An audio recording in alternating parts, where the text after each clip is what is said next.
আপনারা যদি ভুলে গিয়ে না থাকেন, তাহলে নিশ্চয়ই আপনাদের এটি মনে আছে যে ওসমান হাদিকে যেদিন গুলি করা হয় তার কয়েকদিন পরে ফেসবুকে জুমার একটি ছবি ছড়িয়ে পড়ে এবং সেখানে জুমার ছবিটি দেখে মনে হয় সে অত্যন্ত ভঙ্গ মানে ভাঙা হৃদয় নিয়ে আছে এবং খুব কষ্ট পেয়েছে। একেবারে খাবার একটা প্লেট মানে হাতের সামনে ধরা, মনে হচ্ছে তার গলা দিয়ে খাবার নামছে না, এরকম একটা ব্যাপার।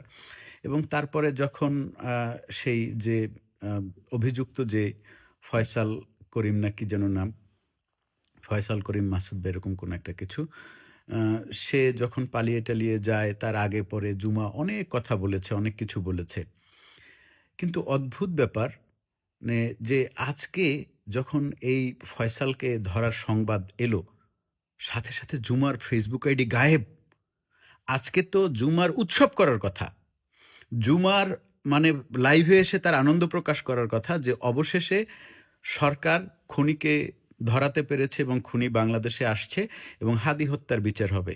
এটা গেল নাম্বার 1। নাম্বার 2 হলো নাইট ক্লাব সরি আ ইনকিলাব মঞ্চ যে আরকি, তাদের কোনো উচ্ছ্বাস নেই, কিচ্ছু না। তারা ছোট্ট একটা পোস্ট দিছে। মানে তাও অনেক পরে। মানে আপনাদের কাছে এগুলো কি কোনোভাবে মানে মানে আলাদা কি কোনো প্রশ্ন তৈরি করে নাকি করে না?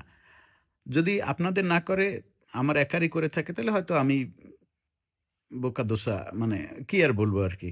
কিন্তু আমার কাছে এটি গভীর প্রশ্নের রেখাপাত করেছে আমার মনে। মানে জুমার আইডি হঠাৎ করে মানে সে যেখানে খুশি হয়ে পোস্ট দিবে, সেটা না করে জুমার আইডি হঠাৎ করে গায়েব এবং নাইট ক্লাব মঞ্চ ইনকিলাব মঞ্চেরও কোনো মানে কোনো নাই। ব্যাপারটা একটু ভাইবা দেখেন ভাই প্লিজ।